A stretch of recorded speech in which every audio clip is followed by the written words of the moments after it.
What's up, everybody? It's your boy, Shill, as always, and welcome to episode number 6 of Netflix and Shill, the podcast. I got my co-hosts with me, Captain Coin G. What up? What up? Crypto Orangutan. What up? What up? And Okay. and good old Crypto Verso. What's up, guys? And today we have a special guest. We have Jake from Korean Jew Trading with us. Welcome, Jake. Annyeong shalom, fellas. How we doing? Good. So one thing that we normally like to start with is to just talk about what our current thoughts are on Bitcoin, because that's the OG coin, determines how the rest of the market performs for the most part. So with that being said, let's jump right in. What are your thoughts on Bitcoin right now? Well, you notice like the performance for the past week or so, there's been a very distinct pattern where there's like a quick pump, large green candle, kind of wrecking some shorts, and then it'll start to go upwards, like in this direction, up and down slowly, but on an upward slant. And then, maybe I think it's like 12 hours later, you see like a huge red candle. And that happened like 4 times in a row. Barding. Yeah. And we're starting, Crypto Kane, John Wicks was bringing up, or I think it was somebody I know was, I want to give credit where it's due, was bringing up that this is really indicative of like high frequency trading bots, kind of just dictating which way Bitcoin goes. But I would say what I'm seeing general, and this is just anecdotal, but like being in different chats and on Twitter and whatnot, I'm seeing a lot of people that kind of got like wrecked holding alts all the way down, like taking like 30-40% hits. And all of a sudden they want to become traders and like, oh, I'm going to stop now. I'm going to sell. I'm going to buy lower. And I'm going to, like they've all of a sudden they've become very bearish on Bitcoin as well as alts. And I think that's kind of like a telltale sign that we may be in for a reversal at some point. So it's quite possible we see another dip, but I think we're getting closer to the good old days, or at least good days again. So that's my take. Right. Yeah. So we've noticed that, the price has been very weird. There has been that the signs of algorithmic trading. Those people has been dubbed on, meme crypto Twitter as the BART pattern, because you'll see those huge patterns and almost no volume, and then some huge volume spike. So that definitely does look a lot like algorithmic trading. My personal sentiment on it is that we really need to see some fundamental change, and I think that fundamental change is going to be the NASDAQ perpetual listings, because when they listed the futures trading back in December, that's when Bitcoin took its dump down from 19K. And I think that when we see them start launching the perpetuals, the price of Bitcoin right now, as opposed to at some point in the future, that's when we might see a recovery. So that's what I'm waiting for. I don't know what the other co-hosts think. Do you think that it went down because of the futures, or it was going to go down anyway? I think it was due for a correction anyway, because that hockey stick parabolic rise was definitely a correction. But I think it's no coincidence that the day futures trading started, that's when Bitcoin started dumping. I'm just waiting for some sort of catalyst. I think we had some major catalysts back in December that made shit just pump like crazy. I think there are some catalysts happening right now, but just not enough for the mainstream to bring more money in and new money in. And I think that's the main problem. Crypto Orangutan mentioned that in one of our live streams. The main problem with like coins like that are on IDEX right now is it's the same people buying new coins and there's no new money circulating into the market. I think it's the same issue with Bitcoin. Yeah, I actually think that I will agree that the bottom is probably very close right now due to like market sentiment, as Jake said. But this pump right now, as majority of Twitter thinks it's the point of local reversal, I highly doubt that. I think this is just a relief pump, and we are due to another dump. Very possible under this meme triangle that everybody's drawing for the past 2 weeks. But I don't think that we can get below 6K, and I think that's gonna like trigger a lot of stops, and this is a very like strong support as well. I could see this as a trigger to I don't know, at least like 8, 9, possibly 10K once again. And from that moment, we'll see. It's very hard to predict like mid-term right now what's going to happen. I don't think anybody has a full confidence in the next movement, like for the next 2 or 3 weeks. So as of right now, I am short, and I am expecting it to go lower. But the local bottom the overall bottom is definitely coming closer right now. Like the volatility is almost gone. The volume is really low right now on the dumps as well. And the sentiment is really bearish, I will admit. Right. Don't you feel, because I guess I wasn't paying as close attention on Twitter what the sentiment was, but just like based out of like the groups and the people that I've been talking to throughout the day, most people are in the same camp thinking that this is a fake out again. And at some point, they're going to reverse their pattern. It's just a matter of when. Is it going to happen again? I think the next 6 to 12 hours is going to be very telling of where it heads. But odds are it will probably do that BART thing and dump again. But the constant discussion that we're having in my group, the dojo, all day and like the last few weeks, especially now, is people that were wrecked are now looking to somewhat, I guess, run to BTC for cover. So they were, let's say, 80%, 100% alts, took a major shot in their BTC count as well as their USD. And then now that their alts are very low, they're deciding, okay, this was a 10% bounce here. Let me exit my alts into BTC and I'll buy my alts cheaper. But my position is that if you've waited this long to make that switch, your decisiveness is questionable. And perhaps you're more of an investor than a trader. And when the cycle is coming, it certainly appears to be getting closer to the end as opposed to the beginning. To switch your strategy could end up really destroying you. What do you guys think about that? No, I'm definitely with you on that. The majority never wins. That's, of course, most people will get wrecked right now. I get a lot of DMs myself that from people if they should sell anything right now, because everybody says it's gonna go below 6K and stuff. Those people will pull the trigger anyway at some point, and at that point it probably will be the reversal we are looking for right now. And I also think that we're gonna get alts moving before Bitcoin really gets bullish again. That's like we did in March and April when Bitcoin was also bearish. Alts are kind of in a moment right now very close to what was then. At the bottoms, like extremely oversold, the whole market is extremely oversold. And we are already getting a small pumps here and there, and the charts are looking really primed to break out. Maybe not all Binance coins that pump a lot, but whole Bittrex, even if you like it or not, there are really a lot of good opportunities right now to scale in. Yeah, I agree. And touching on what Jake said, I think the statistics as far as actually being a successful trader are like 95% of traders are not profitable. So for the most part, people who are in the space, they're best off acting as investors rather than traders, trying to hold on to these projects more midterm, long term than play, these 10% pumps, especially after, what we've seen that crypto space can do and what we know it inevitably will once, we see some more wider spread adoption. So the other part to this is this dump, really, there wasn't a fundamental. People keep saying they need a catalyst, they need fundamentals for the money to come back. But at the same time, it wasn't like anything fundamental happened in the last month or so. We had touched almost 500 billion market cap. We're down to like 325 now.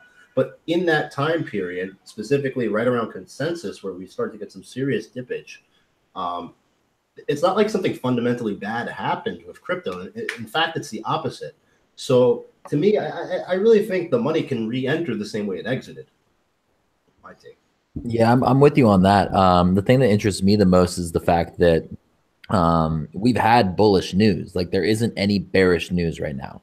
Like we've had news about the NASDAQ looking at cryptocurrencies, at Goldman Sachs opening a trading desk, and a bunch of other stuff that would normally be, I mean, which is like extremely bullish, but it hasn't had that effect on the market. So yeah, I think there's a huge misconception. People think if there's big money coming in that they're somehow stupid money. If big money is coming in, they're not going to buy it like on the market. You know, they're not going to buy it stupidly. It's not going to create a huge pump, which is what a lot of people expect. So I think there's a massive misconception in that area. People think if Goldman Sachs, whatever, come in, that they're just going to buy the market, like the book. It's not going to happen like that. They're probably going to manipulate it down even further, buy it slowly on the way up. And that's how it's going to happen, in my opinion. But perhaps maybe they're doing that right now. That's what I think. Yeah, that's what I was going to say. Maybe they're doing that right now. When you think about it, I remember in September with the China FUD, and Jamie Dimon came out and said Bitcoin is a fraud. The same week of China FUD, we saw 3K down from 5K. People were freaking out. And there was a Friday, I remember, and we were watching to see who was buying Bitcoin. The volume, it was like $20 billion in volume, or 30 billion. It was coming all out of institutional buyers in America. Now, this is shortly after CME announced futures trading, and you saw the big money come into the market. But I think a lot of those institutional investors did load their bags in September to October, kind of quietly, and then pumped and then exited. And I believe that they've been loading their bags from February up until now. And, you know, I think it'll go up when they want it to go up, not for any reason. Right?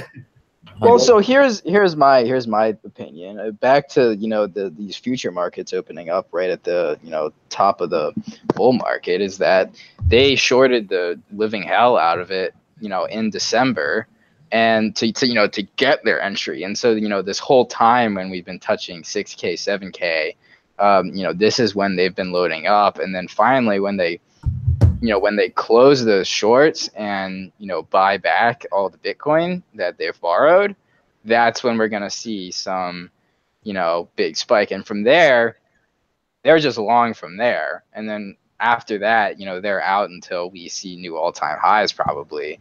But we just need them to close their shorts. That's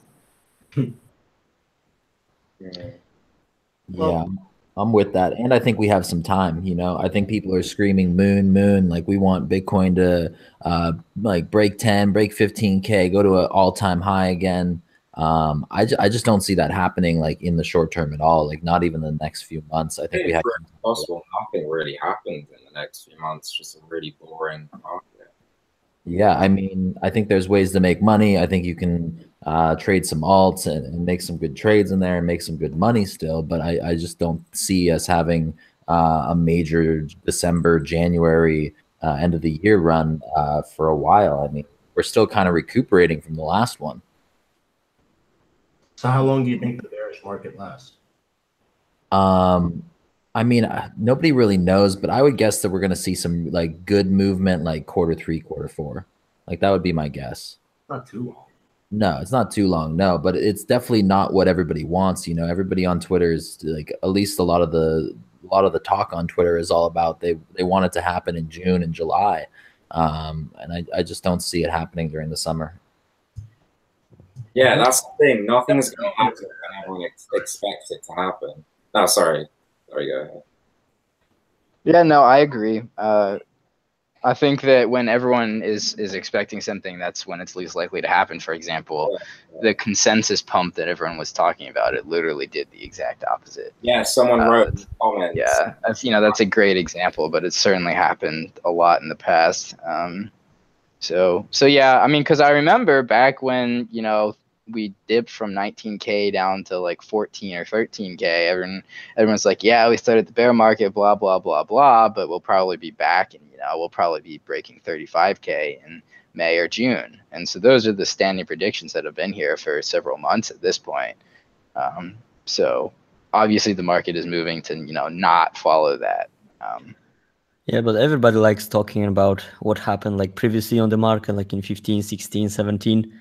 But like there is a very, very small sample size.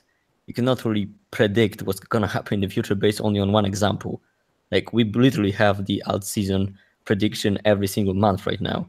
And each time we got a small proof of what happened before that might explain now. But like the market is too volatile to actually predict it based on the past, which is like only a few years right now. So you don't So, believe fractals? I mean, well, I don't believe that. No, I actually don't. Yeah. Fractals. I mean, I believe in fractals as ideas for the trade, but you should kind of confirm them with current indicators and not just focus only on one fractal from 2013 to like make you a trade. But sir, the colored boxes look so good on my chart. Yeah. Sure. So that being said, guys, like I think there's a general semi-alignment. If I may be mistaken, but I think we're all somewhat in the same outlook here. What have you changed your strategy? Like what do you how are you playing this now? What's the move? Well, so recently, I think that many of us who have been, extremely active in this space, our portfolio at least hit or broke our all-time highs back from, back from the December time. And I think that a lot of us who have been in the space for a while now we're smart enough to sell a lot of those bags, and at this point, we're accumulating on these dips. And we're just waiting for, we're not necessarily chasing any pumps right now. We're looking for the things that have really, taken some hits. Yeah. For me, I know Shill 92. Like probably about a month ago, we DM'd each other. We're like, okay, ICOs are hot again, which they were for a bit, weren't they? There were a few really good ICOs. And my tactic then was to just basically make up for the loss by going heavier into ICOs. It worked for a few of them, but then we had Shill Nye's top pick, like Hero Node. Oh my god. We had certain ICOs, which, like, if you get a bonus, it's all right, which a lot of bigger Twitter accounts get bonuses. But for the average trader, I think even ICOs won't save you right now, which was a question which was in the comments. But it did help a lot, actually, I think mid-May, early May. So that stopped my losses a lot. I don't know. I still think the very good market is the like really low micro caps.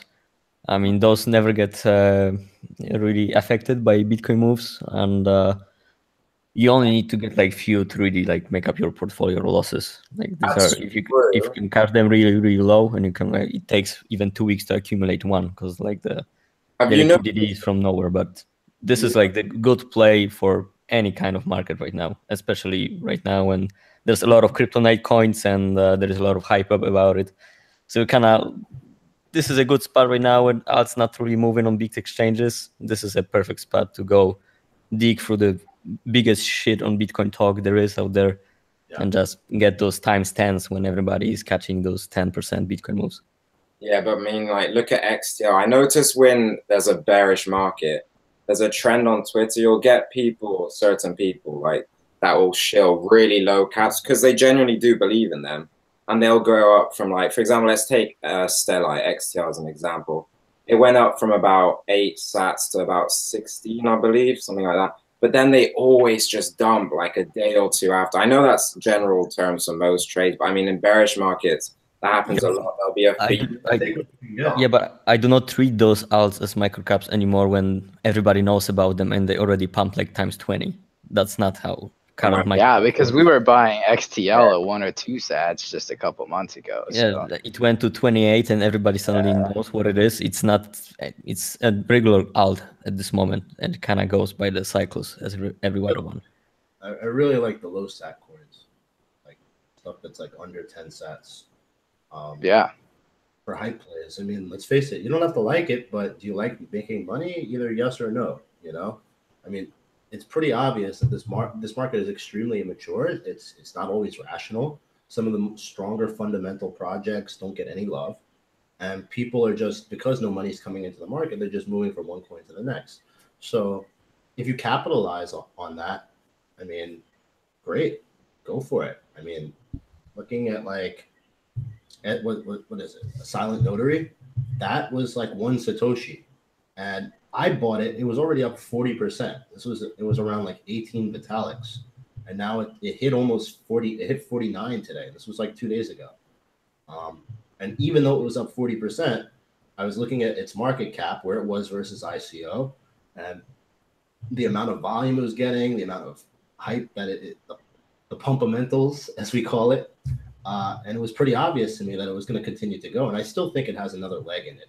But then you have to be careful. I mean, how greedy can you be? When you get into one of these plays, if you get a 2x in like one day, you know, you better take some profit to cover yourself, and then you can let the rest ride. You can close the position altogether. It's your call, and it's based on what you feel.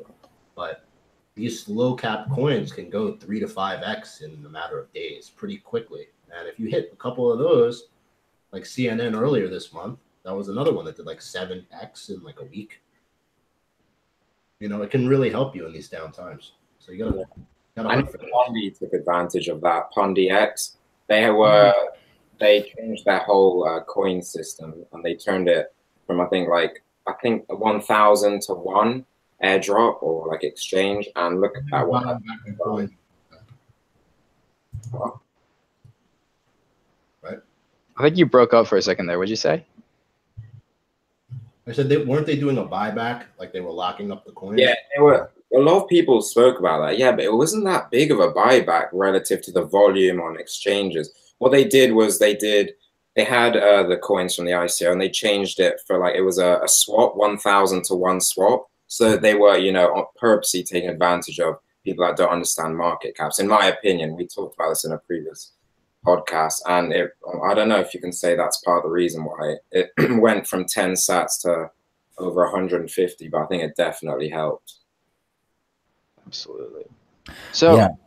Oh, go on now. I was just gonna say, like, for people who like don't know like how to pick those coins and things like that, or who may not be as experienced with low cap coins, like you can also make decent money. It may not be 2 to 3x's, but you can make 30, 50, 60% swings by picking coins that have some major news like mainnet or something like that, and buying them like 2 or 3 weeks out before mainnet happens, and just holding them for 2 or 3 weeks.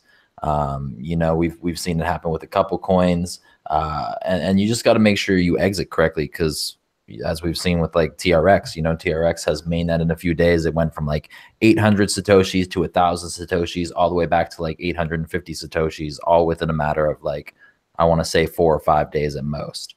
So there's good money to be made there in a bear market as well, if you're not as experienced at finding low cap coins or things like that. And if you don't know where to look for news and stuff, shout out to CoinMarketCal, which I remember when I was a big noob, that was a good place to go to find where upcoming news was going to come out. And that made me such easy money on numerous occasions. True that. Absolutely. True that. So one thing that, well, I personally know because I have a lot of interaction with you, Jake, but I'm sure a lot of people would be interested is how do you, you know, pick your coins, and how do you act as a trader? Because a lot of the things that you call out publicly on Twitter are based mostly on fundamentals rather than technicals.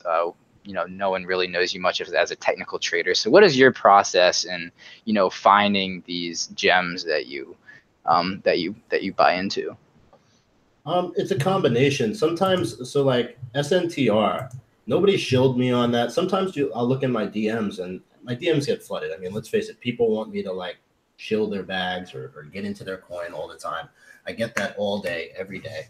And, you know, I don't always answer, but I pay attention. And if I see a lot of requests for a similar coin, the first thing I'll do is I'll check out the coin, see how it's performing.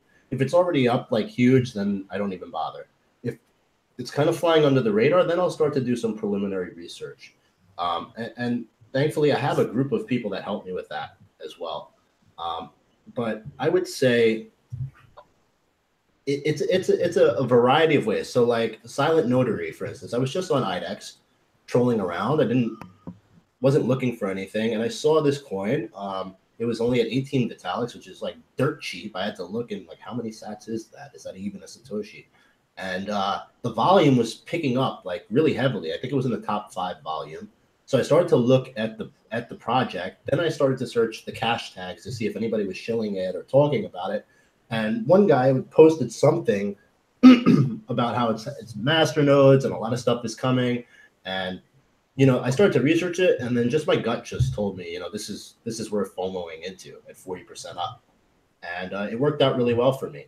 But there's a difference between long-term positions like Land and Icon, Bluezell, that I really like. That takes a lot more research, and even now, like more like Shill and I, we met each other in New York for the first time. It was really cool to meet you. But Yeah. like as you know, like when you sit and talk to a Dustin, or one of these leaders of a project, and you look them in the eye, there's no substitute for that. And I'm trying to do a lot more of that. But those positions that I've built and staked as long term take a lot of research, and there's also a team behind me that helps me with that. But at the same time, those are my final call. When it comes to something like short and sweet, a lot of it is instinct, market sentiment, price, of course, but I don't necessarily look at a chart and say, oh, like this, wait to this fib level. I see something, I go, this is going to blow, and I get into it. It's usually like quick decision. I don't put crazy thought. You have to just pull the trigger, and then that comes with experience and feel.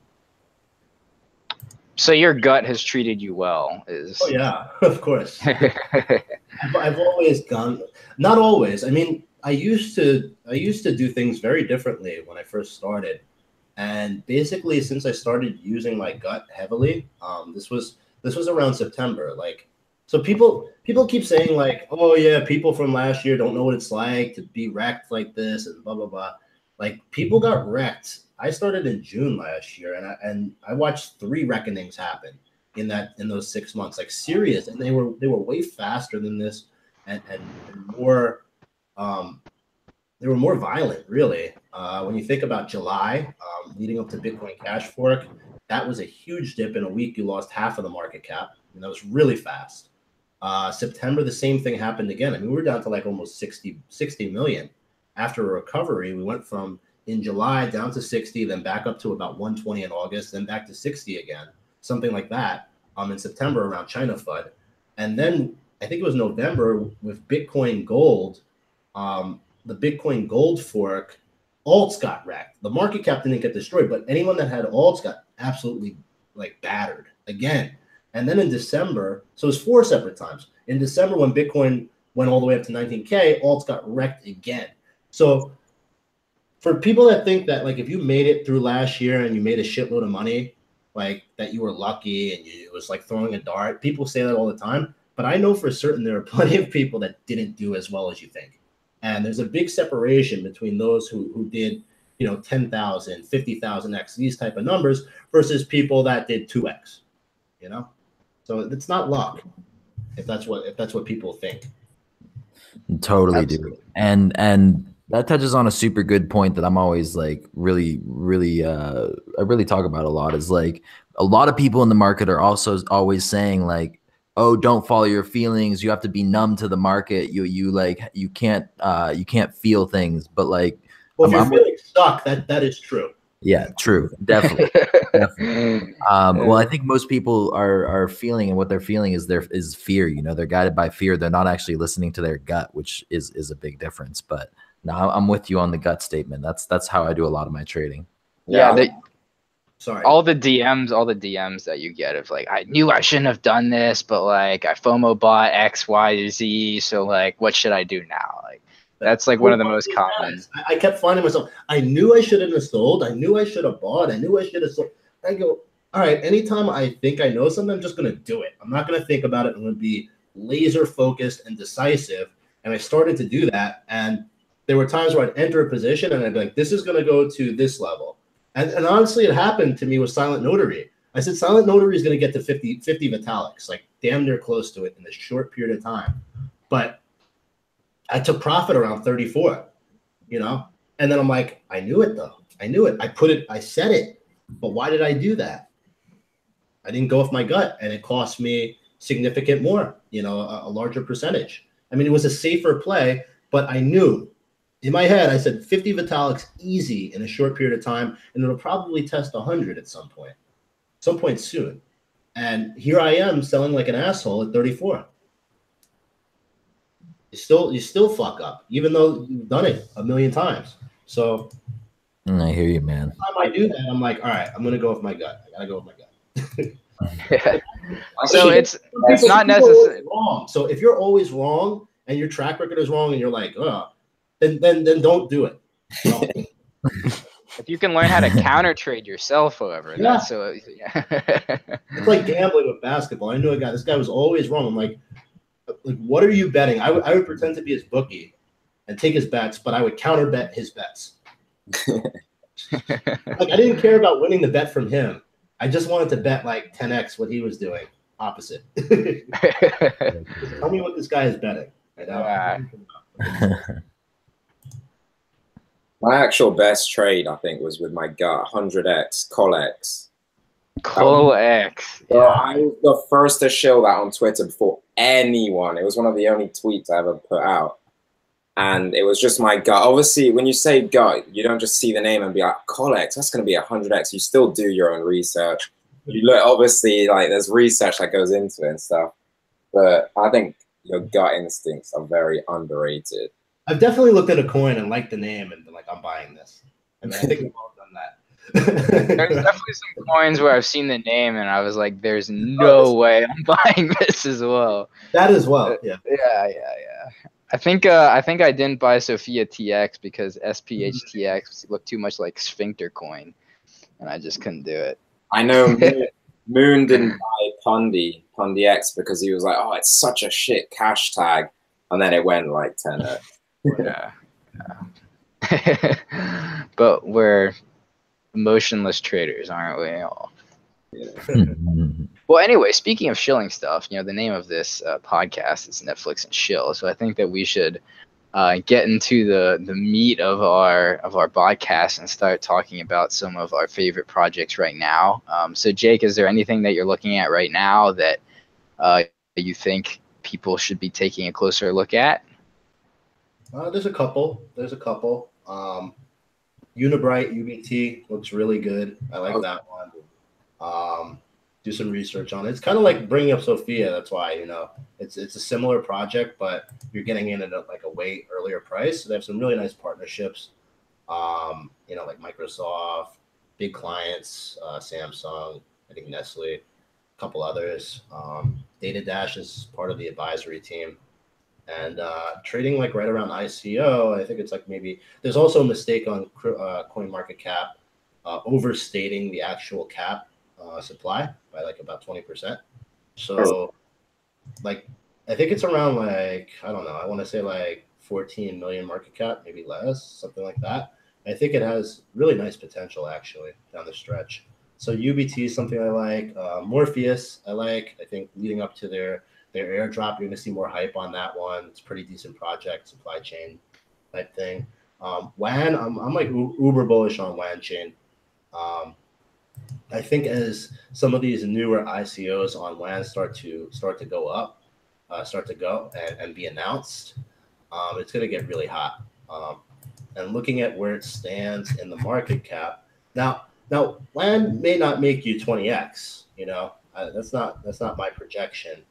But it's something that you can put like a decent amount of your portfolio. So just to be clear, like with these smaller plays like SNTR, where you're really kind of trading off of momentum and market sentiment, these low sat coins, I don't put more than like 1 to 5% of my portfolio in tops. Like 5 is like crazy for me to do. I rarely even do that. I usually put 1 to 2%. And what you get in trouble when you're chasing something like I'm entering these positions like saying like it's like moon or die, like I want 5x or I'm gonna fucking die in this position. And people will put 30% of their portfolio into something like this and then die. And then they're like really wrecked. I mean, you have to choose responsible allocations when entering. So one is something that you can put a bigger amount of your portfolio into. There will be liquidity, there'll be volume, and I think it's going to have steady growth. So it stands at 38th in the market cap. I think there's no way that this doesn't break into the top 20, within 3 months. So that would give it, let's say 20th. That's like, let's say if so it's at 480 million, and the 20th coin is Qtum. It's going to be doing better than Qtum. Right? Qtum's 1.1 billion. So that's like 2.5x versus Qtum, right? So let's say more money comes into the market cap. Maybe the 20th coin is at 2 billion. Now you have potential for like a 4 or 5x, which is very nice. Awesome. Dig it. What are your shills?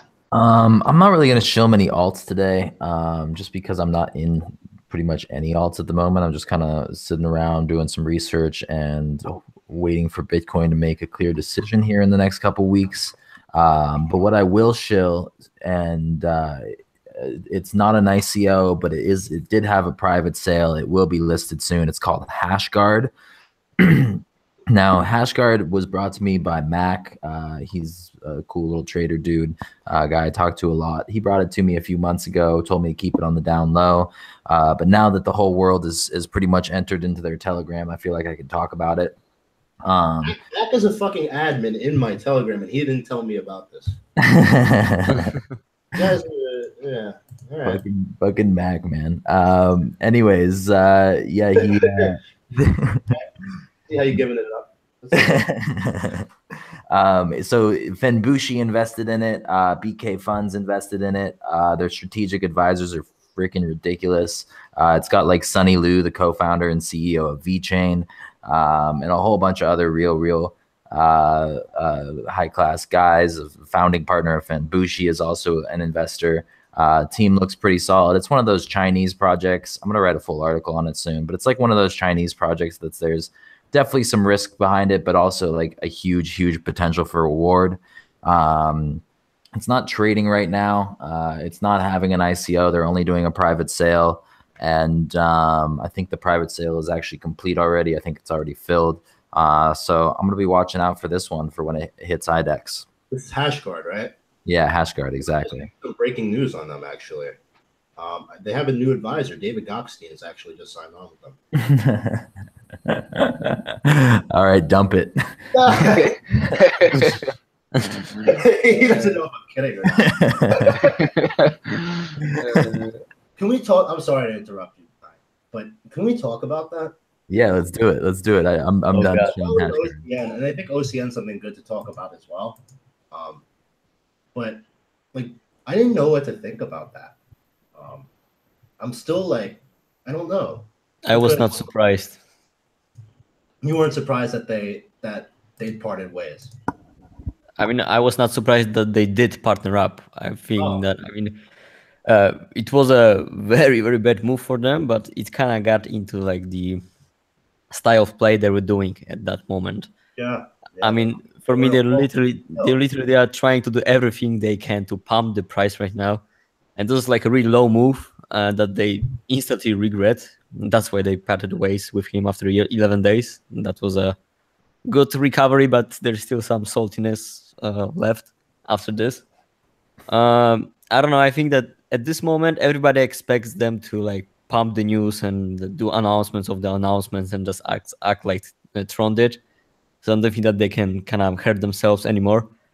But they really need to stop doing this kind of moves. I mean, I don't think there is even one person in whole crypto that does not think this dude is a scammer. I mean, he literally gained like 40K people like in one day, and then he lost 20K the another one. And like there's I like, mean, to be honest, I think I follow him.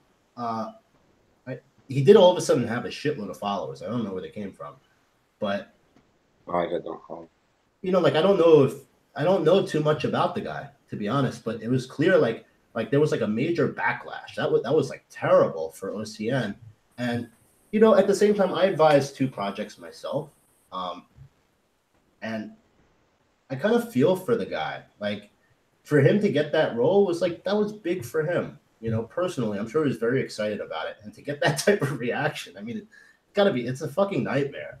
You know? yeah, but you should follow him a bit more. I just don't know enough about him. You know, he's a dude that charges $40 on his Patreon. I don't know how to what's the name of it. Patreon. The Patreon. He charges $40 to make people watch him talk about Verge the whole day. Oh, well, like this, he charges like ridiculous amount of money for like zero insights. Like he does not trade. In crypto, people hate when anybody's making money. Do you notice that? Like, at the end of the day, like, a fool is born every day. And if he's going to charge you $40 and you're going to pay, and he's not bringing any sort of valuable content, then, I mean, it is what it is. I would agree with that, but then I wouldn't at the same time. It's true. People pay for stupid shit in crypto. But I would rather see someone making honest money in an unhonest market. For example, Monkey, Lil Shill, he spent months making a book. For me, as a friend of his, it's fucking awesome to see him, selling his book, making money off something which he really spent time and effort doing. And I feel like those kind of things, I'm super happy when people are making money. People do hate though in crypto on other people's successes. But if you're selling something, I don't know what it is he's selling. If he's doing some sort of podcast or a stream and people are paying to watch it, then what makes that dishonest? Well, the fact that you can see with your bare eyes that he has no idea what is he talking about. Literally, he was shilling down at the top, and he did it for like a month long with like. So he's giving bad advice then. Well, that's it. Yeah, I mean, I don't care if he's like he can make it dishonest, Let me say what makes this. Well, not dishonest, but for me, I agree. Like, it's not dishonest for the average person that doesn't know about crypto. That's where I have a problem with it. It's dishonest for people like, for example, me, or I don't know. Yeah, you might not want to comment.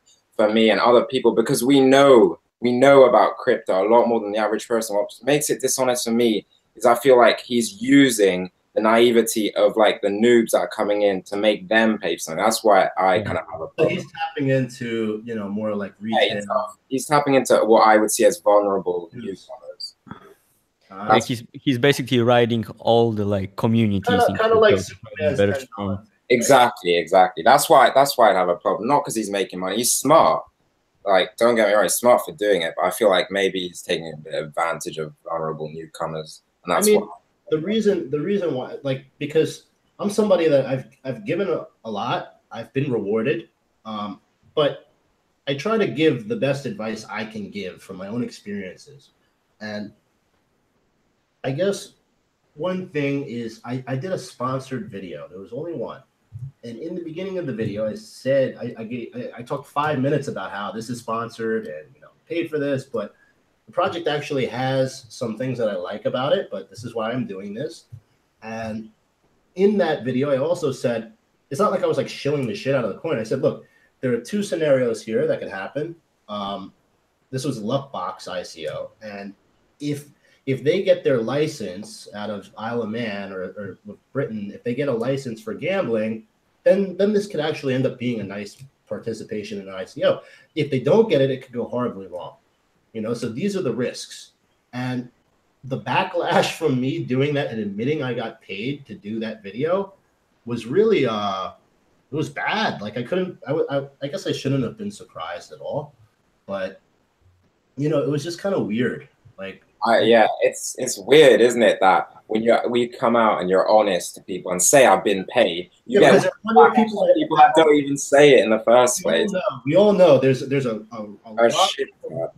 Or getting paid. It is a witch hunt. It is a witch hunt for everybody that kind of gets paid. But the problem is not that you get paid. The problem is that you not disclose. That's for us. But I mean, if you disclose, I mean, that's cool. I mean, if you really like the project at the same time, why not? Don't like it, and these are people that are sitting from behind they've never taken any risk. They haven't put themselves out there, and at the end of the day, they haven't made any videos. They don't know what it takes to do it, how it's hard work. If I can get paid for my work that I put time in and I put effort in, and obviously I have some sort of ability in, why would I not? And why does that bother people so much? I don't think people also understand how hard it is to build up a brand like you have, or Shill. I don't have one yet, but I mean, they don't understand the risk too that you're putting for your brand's name out there when you do a review or something like that. So people don't really understand. Every tweet, it's like you have to think about it, because like if you make a bad call, it'll follow you for 6 months. It doesn't matter how many good calls you make, but there is a call. Like, I'm not gonna complain about this. It is what it is. This is like this is the business we chose. You know what I'm saying? But I'm not going to complain. I'm just going to keep fucking doing my thing. But there's this whole thing with crypto where people are always mad at like, you know, the guys who came out of nowhere and like made some money and did something with their lives in this space, and it's fucking wonderful. And then nobody gets mad at the CEOs and the VCs and the people that are making millions and millions and millions and hundreds of millions. You know, they don't care about that. Like this whole Bitcoin thing with Binance. I'm not going after Binance, but you know, it was kind of sketchy.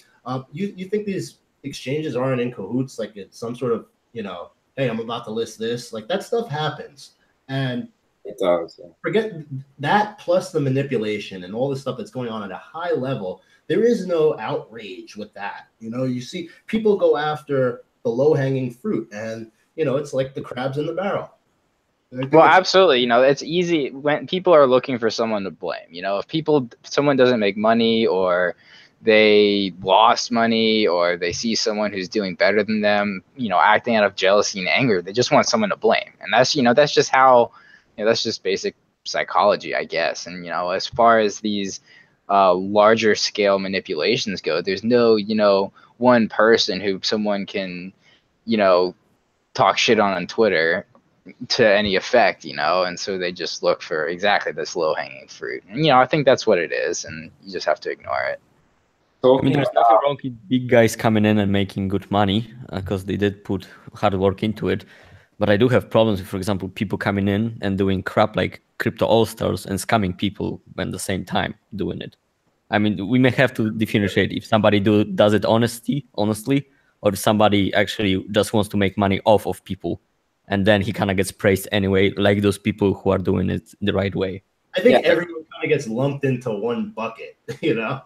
Like I mean, everything is put into one bucket by people. I mean, if you get paid for like overall audience, you are like a bad person right now.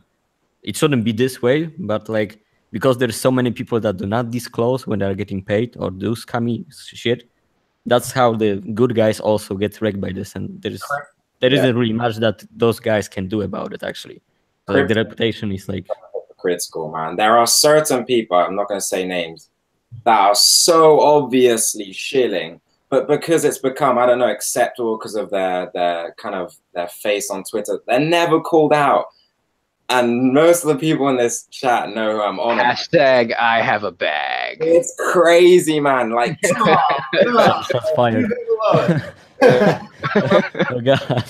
That's the miracle of it. It's like fucking amazing. It's amazing. I fucking love them. I don't know why. I'm so fucking slow. I just got you, man. Anyway, on a positive note, going back to OCN, let's talk about how Bittrex. There was it did not look like there was any inside trading on that OCN listing today, to be honest. Someone tweeted it out too. Like, Bittrex do a very good job, what they did for OCN, of not obviously spilling the beans, but I was actually really cool. And another thing about that shocks me about OCN, everyone talks about how undervalued and how good it is, but it's not really like doing anything anymore. As Monkey, you said in DMs, and it's so true. Like, everyone's expecting it to just pump, but when everyone's expecting something, as we talked about with the Bitcoin movements, it's just not going to happen. Yeah, I mean, I had people that sit outside of crypto that like know only Ethereum and Bitcoin, like Litecoin, ask me about Odyssey actually like 2 times. So that's a really bullish sign then. It really is, because it's only a 32 million market cap. And honestly, Verge was not that great. It is not that great. Fuck Verge. Yeah. But it's still at, $1 billion. So that's true. If mainstream people are aware of Odyssey, think about, I remember when mainstream people were asking me about Tron, and it was already kind of doing well. And I was like, this is a shit coin, but I kind of discounted. I missed it. And, if that's bullish, man. It's interesting. Well, I think that you really need to start seeing people talk about it on Facebook. That's when it'll go That's actually like true. help. Feeling like he's the Facebook guru here. That's actually true. If someone starts to DM you on Facebook and ask if you've heard of OCN, you just go market buy it. The thing is, though, people do that once it's Or moved. market sell it. Yeah, you should exactly. You should market sell it at that point, not buy it, because by the time people are asking you on Facebook and stuff, like the amount of messages I get, like I got on LinkedIn, for example. LinkedIn. Crazy. Wait, what happened on LinkedIn? You cut out there, Versa. Wow. Yeah, the amount of messages on LinkedIn about Ripple and just like real shit coins. I agree with Monkey. It's a sign when you need to sell, not buy. It all depends on how high the coin is. Yeah, it's depending on market cap, of course. Yeah. Yeah, definitely. Definitely. All right. Yeah, get into the 100 sets. Oh yeah. What was that? What? Never mind. Yeah. Everyone's talking. Should we get back to shilling a coin each? Yeah, get back to shilling your coins. Who hasn't chilled yet? Orangutan, you haven't chilled, right? Right. I will do. I will do. Two very quick ones because. Let's pump our bags. Okay. Chill your fucking coin. The bags I want you guys to pump are the monetary unit, which I posted the chart of. I'm not really like the fan of fundamentals. It's like, this old school coin from 2014, like just like the steady development, like few use cases like currency, like gaming, like trading and shit. Not so fast as a team member. I don't really care about like the fundamentals because this is nothing exceptional, but the chart looks sexy as hell. I think this is the sexiest chart right now in the whole crypto. 7K daily volume. What? 97,000 daily volume. Yeah, I mean, you'll see like in the 2 weeks this is gonna, well, maybe 3, maybe like 6 months because it's Bittrex. But at some moment it will explode. It's gonna be like awesome 50% gains. I trust. And the second one is this small kryptonite coin called Saronite XRN. It's less than 100K market cap right now. It's only 37K circulating supply. It's around $170, I think. It's basically just a kryptonite coin with smart contracts, with cloud storage. They're gonna build their own exchange. They just got listed on Trade Ogre. Like there's a good active development on Discord. Also, the community is pretty nice. It's like everything's to like here. So this could be just a like classical small cap play right here, like ×5 or something in a few weeks. What? What once again? What's the ticker for that one? XRN. XRN. XRN, yeah. It's not even on coin. It's not on CoinMarketCap. No, it's not. That's how you know. Can you spell the name? Yeah. Wait. Before you tell them, let me go market buy some real quick. No, I don't even have it. I'm just curious. What's it called? Saronite. SARONITE. How the fuck? Sounds like from Lord of the Rings. How is that an XRN? What? XRN. How is that XRN? How is that an XRN ticker? I have no idea, dude. Don't ask me this. Talked about it before. If it's got a shit ticker, fuck it. Verso, do you have any? Well, for me, Shill? Yeah, my really quick shill. All right, it's not even a shill. It's pretty shit, but I mean, so you guys probably know it. No, it's not shit, but smart cash, right? Let me just say before you all fucking hear. Oh my gosh. Oh no, dude. Okay, first of all, what you doing? Okay, this is a very short-term play. They are gonna have an airdrop, which no one is talking about, called Bitcoin Confidential. Shit coin, right? Maybe that's the makes reason. no sense, but it will pump. Trust me, it's easy money. Even like I'm gonna dump before the airdrop. It's gonna go up in price. Trust me. And also, fuck everyone in the Telegram and Discord. They all kicked me for saying how bad Bitcoin Confidential was as a name, and they have. But it will pump. Trust me, guys. It will pump. Like it's easy money. That smart cash airdrop. Trust. Any kind of Bitcoin fork generally has some kind of pump. Yeah, they lost all my respect, but there'll be a quick pump, and I'll just dump all my bags. Honestly, I'm not even gonna lie. But yeah, that's my. Well, my one shill is gonna be ORME.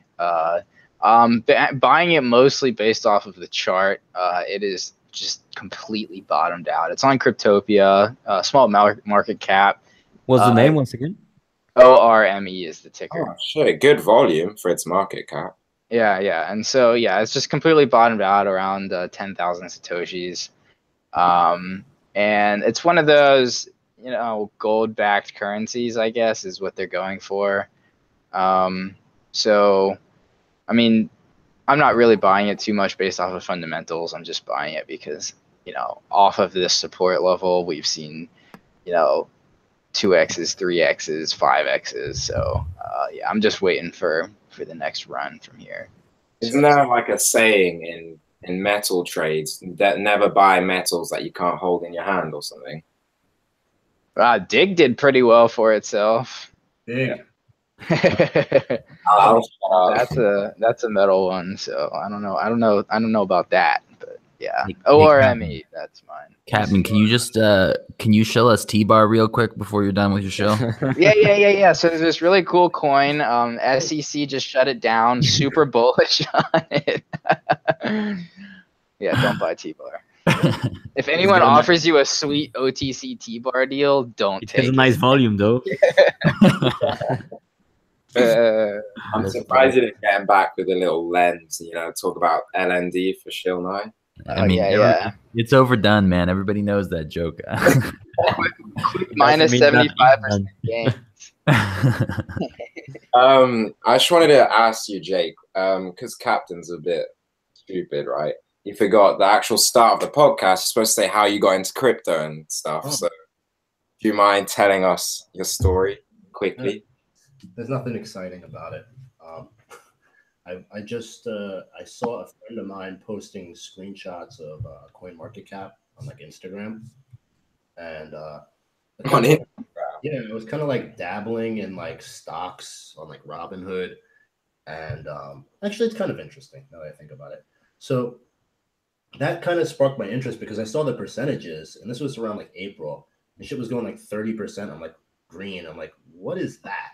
I thought it was stocks, so I started to like look at it a little closer, and then I was talking to my boss about like stocks, and he was giving me some stock stuff, and I just happened to ask him, "Hey, by the way, do you know anything about Bitcoin?" And he's like, "Oh yes, actually, I've invested some." This guy, and he's like, "Do you invest?" And I'm like, "Yeah, I invest." Lying, I didn't have any money. And then like maybe like 2 days later, like I stormed into like work and I was like, "You guys shorted me on my bonus. I demand more money." And like I was like, "I'm gonna quit." Like I basically like threatened to quit if they didn't give me like a larger bonus. So like I was able to like hoodwink them out of 5Gs, and I used that 5Gs to buy Bitcoin. And then 4 months later, I quit my job. But that's kind of how it started. Yeah. That is a cool story. Yeah. I got one last topic before we finish this. And then like, when I quit, the guy who was like telling me about Bitcoin, like he was like, "I'm appalled and shocked. I didn't see this coming." And I'm like, "Listen, man, it couldn't have been possible without you, man." If you want some life-changing money, I have a great opportunity for you as well. Like, I literally texted him that. I was like, "Yeah. Like I can make you life-changing money." And like he didn't listen, but I would have told him to buy Ven at 20 cents at that point. He should have listened. Yeah. You get many people that DM you about like how you've made, because you have a group. Do you get a lot of people that go like, "You've changed my life," or any cool stories? Oh yeah, that's the most rewarding part like about it. I mean, like money is good, of course, as well. That's the most rewarding. Let's be real, but like the part that like really affects me emotionally, it's like I'll look at like my portfolio and like be able to do things I wasn't able to do before, and like that's awesome. But like when that bull run happened and people were sending me messages like, I was able to pay off my student loan, I was able to pay off my mortgage, I was able to take care of my dad's medical bills, I made life-changing money. Like that shit really hits home. Like when you're able to help somebody. Somebody just messaged me the other day that he bought his first house, because of crypto money from some of the calls that I helped him get into, and it's really awesome. Yeah. I mean, that being said, there's also the reverse part of that where people message you saying that they're thinking about killing themselves. I've got those messages as well. And people don't realize when you have like a larger following, like this comes with the territory. It's part of the game, and you do your best to try to help people. That's always, I've always believed that if you do the right thing by people, money will follow. You don't need to do business like an asshole. And I work really hard to try to provide as much as I can and give as much as I can. And at the same time, I want to be compensated as well for my work. This isn't charity.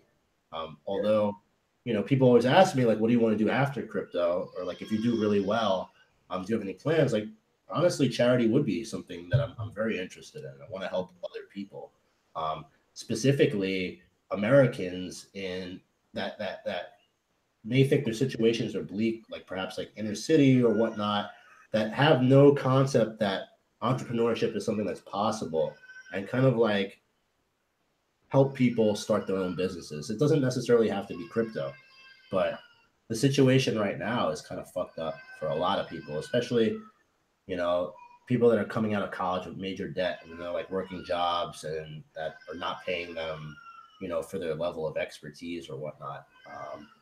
Nobody really thinks to start their own business or think outside of the box. So I know I'm kind of rambling here. No, it's interesting. It really is. Did having like when you started your paid group, because people have asked me like more IRL, like, oh, I'll pay you to give me lessons or to take 10%. Did it change the way you traded? Did it add like extra stress, take out enjoyment, or like, or how did it affect? That's an interesting question. Well, when I formed my group, I made sure to strategically partner with other people that compensated where I was weak. So it's not just me in there. I have a very large team, and I also have a program where people that are in the group that demonstrate skills and ability and bring something to the table, they're able to stay for free and they get elevated to a contributor status. And then there's also the potential for them to elevate all the way up to an analyst or and then be part of the team. So it's kind of cool that way, that it's not all on my shoulders, but I definitely have to trade a little differently. Not only because I have a group, but also my portfolio has grown significantly. And one thing that I always have to be aware of is I can't tell everybody to trade the same way I do, because people's positions, their goals, their risk tolerance is going to be different. And I have to be cognizant of that. But I would say that it's very enjoyable because the community there is like really tight.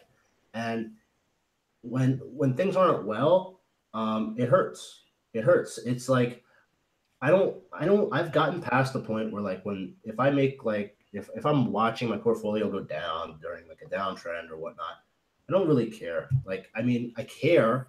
It bothers me, but it's not going to fuck up my day. But when I go into my private group and I see those guys suffering and women, guys and gals suffering and people are freaking out, that affects me more emotionally. So sometimes I have to just kind of like remove myself emotionally from what's going on and stick with, the way I see the market. And it's hard not to be influenced by other people's sentiments. Yeah. Absolutely. Awesome. I think Monkey has one more question for you, and then we'll wrap it up. Yeah, for everybody, actually. What are your thoughts on... Yeah, that's a noobish question. What are your thoughts on Tezos, however you spell it? There's like Betanet coming in, like exchange listings. Are you guys basketball fans? Yeah, we are. I'm a little I am, old. at least. I'm going to show my age now, but Tezos could very likely end up being like a Greg Oden, when it first came out. No. You know who Greg Oden is? Unfortunately, I do. I get what you're saying. He said no. I don't really like it. Tezos was like everybody's trying to get into it. It's like super hype. And then there was a stumble, so like Greg Oden got injured and people expect him to come back.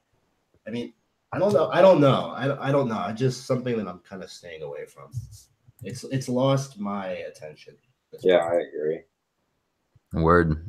Sorry. Yes, I could be wrong. that's good. Thanks. Wrong, but it could be Greg Oden. It really could. How much did they raise again? 250, I think, if I'm not mistaken. Right now, it's times 11, even more above ICO price dollar-wise. Oh, that's not bad.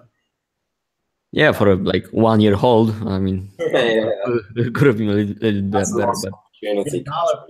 Oh, yeah. So it didn't. That's not good at all. BTC wise, it's like times 4 only, times 3.5, I think. It's not horrible. Not horrible. Yeah, but it could be easily outperformed during the same span. So Well, I think that just about wraps it up. So, 2 more questions for you, Jake. One, how do we join the dojo, or how do listeners join the dojo if they want to join? It's we usually do signups for new members around the midway 15th of the month. It's on my website at kjcryptodojo.com. And we have a pretty strong retention rate. So a few slots open up every month. It's not something that I'm really actively shilling too hard. But yeah, that's how you would do it. And there's a forum. There's a lot of scammers that like comment on my posts. The only place you can join is on my website. Okay. So is Dojo capable of making Nai a respectable trader outside of your range? I'll let Captain answer that because he's in there from Captain. Unfortunately, no one can save Nai. Nai will always be it. You bastards. Bastards. Never get it. And last question for you, Jake. For the beginners coming into the crypto space, or people who've only been here for a couple months, what's a good piece of advice that you can leave them with? New people. Don't be scared to basically, if you're going to do it, go all the way. No half stepping in crypto, guys. So don't just say, I'm going to sign up for Bittrex and trade on there only, or I'm just going to do Coinbase. I don't want to do, ICOs. You got to go if you want to make money, like serious money, you got to go all the way. So you got to figure out how to get into like ICO pools and I don't know if I can even say this, but like figure out a way to do that. Don't be scared to use IDEX. Don't be scared to sign up for multiple exchanges. Stay engaged with the market. Join Telegram groups. Join Twitter. Like fully immerse yourself. Like if you're just like, and also don't just like FOMO into a bunch of shit. But it's kind of like it's hard to just pick one thing. But I would say I think it's valuable to learn as much as you can, but also be able to use all the different strategies. Like multiple exchanges and ICOs and just go for everything. Don't just like limit yourself to doing, like a couple trades. And also, if you want to make big money, don't have your whole portfolio in like top 10 cap coins, because you're not going to really do much with that. You want the coins that aren't in the top 10 yet that can potentially break through there, or coins that are not even in the top 500 that can break into the top 100. That's how you're going to make life-changing money. And usually to find those coins, you need multiple exchanges. So that's what I would say. Awesome. I dig it. Well, everybody, thank you very much for tuning in. I believe that wraps up Netflix and Shill episode 6. So thank you very much for watching. If you enjoyed, be sure to like the video, subscribe. If you want more information, be sure to follow all of us on Twitter. And we will see you all next time. Thanks, Jake. Sorry. Oh, Can I get one more thing not done. Absolutely. All right. So I made a tweet today, but Monday I'm going to have a really good stream. It's going to be very entertaining, very polarizing, very epic. It's a surprise guest. And I'm starting a new series where I'm going to be like kind of interviewing, a similar format to you guys. But I'm going to be interviewing people kind of like one-on-one. Crypto traders, crypto influencers, you never know who you're going to see on there. So I hope you guys tune in. to my YouTube channel as well. Awesome. All right. Well, I think that wraps it up then. Thanks again for coming on. Yeah. Thanks for having me. It was awesome. No worries, guys. That wraps it up. See y'all next week.